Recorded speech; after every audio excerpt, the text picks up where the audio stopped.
Why did you want to write this? Why did you decide now I'm going to just rip the lid off everything?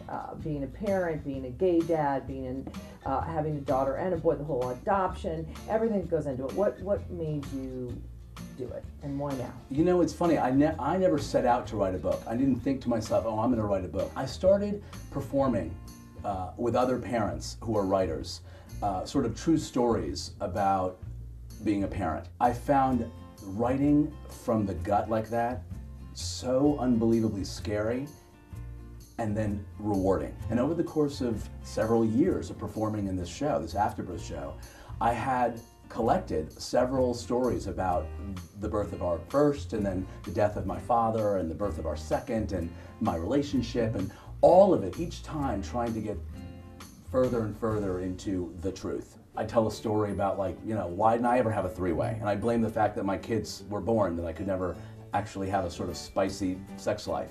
I didn't have a spicy sex life before I had kids. Like, it's easy to blame them, but truth is, I could blame them for it, but I just never did it. Yeah. And now it's very convenient to say, like, if I hadn't had kids, I could have, you know, orgies. But no, Yeah. I'm not an orgy guy. Yeah. That's what I came to. But it's amazing how scary it was to read something like that out loud, and then to have people say, oh my God, women, men, straight dads, straight moms, everybody, we're all sort of in this together. And to me, that was a huge revelation. When Don and I decided to have a kid, and our options were limited about the way we were going to be able to have a family, there was really only one book that out there that had ever talked about the process of two guys adopting. And I felt like, God, I want to write. I will say I was very much motivated by wanting to write the book that I wished I could have read when I was going through this. And so writing the book felt like, let's take the gloves off. Let's not pretend that we know what we're doing. Let's admit when we're scared. Let's admit the panic we feel when our kid asks us to smell their fingers and you want to die in that moment. I think at times we are met with some confusion. Sometimes we are met with comments that they think are very politically correct but are actually quite insulting. Where's the baby's mommy? One mom, as you'll read about, also I wrote about in Does This Baby Make Me Look Straight, is parents who are constantly teaching their kids that, you know, it could be a lot worse.